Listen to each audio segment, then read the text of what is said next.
Hi everyone, welcome back to another gameplay of Infinitode 2. So in this video I'm going to show you the results of my personal attempt to achieve the record highest wave on a cast map using of course the combo of Gauss doing trillions of damage and Flamethrower ultimate one-shotting enemies. Now my record was, you can see here the waves, 3759. Unfortunately, I ended up losing when I was still, when I had some abilities left. So I could potentially have survived maybe until wave like 4200, right? 40, definitely more than 4000. But yeah, because I ended up losing against an icy wave when I wasn't playing, then yeah, it was just it. And you can see here the stats of this particular game, you know, the coins gained, the scored, the damage dealt, you know, almost 11 quadrillion damage. You can see here it's 10 to the 15, almost 11 to the 15, so that's very, very nice. The total game time, 10 hours and 30. And yeah, these are the towers built, you know, damage by tower, of course, Gauss being the most source of damage.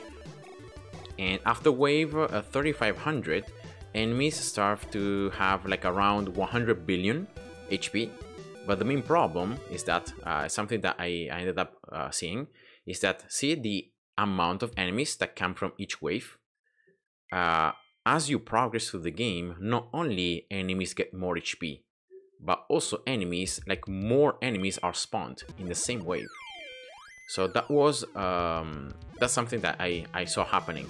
So unfortunately, that meant that at a certain stage, you have enemies that have like billions of HP, like 100 billion of HP, but then you have 50 enemies in total in that particular wave. So it's like a lot more than what you can actually have at the beginning of the game. And so that's why the game, as you progress through, becomes harder and harder. And based on some fellow players, they have told me that actually the game becomes impossible after wave 7500. Because after that wave, like the trick with Gauss and especially ultimate from Flamethrower doesn't work anymore. So you stop one-shotting enemies beneath a certain threshold, and well, that means that enemies can just start pushing forward, and that's when you're gonna need 100% abilities, and well, that's when you end up like dying pretty quickly. And yeah, I just wanted to show you here the setup that I ended up using. You know, basic.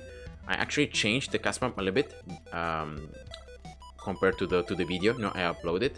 You can see I added up some platforms here to place not only bounties, but also then later on to place blast to create the stun, the knockback. Another crusher up here, and yeah, I ended up also building one more Gauss, but you know, that second Gauss was pretty weak. Like it was only doing billions of damage compared to the trillions of the main Gauss, and so yeah, at a certain stage it was pretty useless. But yeah, you know, I'm pretty happy about this result, and consider that like I was able to achieve this amount of wave like using very little of the cast map. Like, see, the cast map is super long, and so like I think I can definitely achieve or get close to wave 7500 if I create a cast map that has multiple vertical paths, that where I can set up multiple Gausses as well, not just one, but multiple of them, like having probably less damage, maybe around 1 trillion, 1.5 trillion, but I can place like 10 of them total. So at the end of the day, the total damage I do is like 15 trillion, which is a lot more than the damage that you do with one single one, right? And yeah, definitely, you know, exploring more the largeness of the map, and how many platforms, how many tiles, how many towers as well, like how many crushers you can place, how many freezings you can place as well to create this snowball effect to keep on stunning the enemies. Yeah, there are a lot of things that can be improved. So I'm pretty happy about my results. And as I said before, I ended up losing against icy enemies, because these enemies are immune to stun, are immune to slow, are immune to any kind of CC, like knockback. And so I think that probably a good thing to do would to find portals here that do not contain flying enemies and healers, because that's a must, because in that way both Gauss and Flamethrower can one-shot everything, but at the same time that they do not contain icy enemies.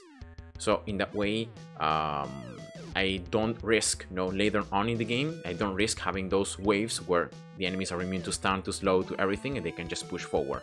So yeah, I think that could be something very nice. So yeah, finding here in the portals maybe someone that doesn't have flying enemies, healers, and icy.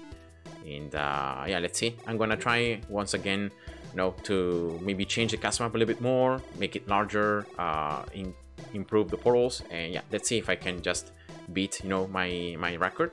And that was it, guys. I hope you enjoyed. Thanks for watching, and see ya. Bye bye.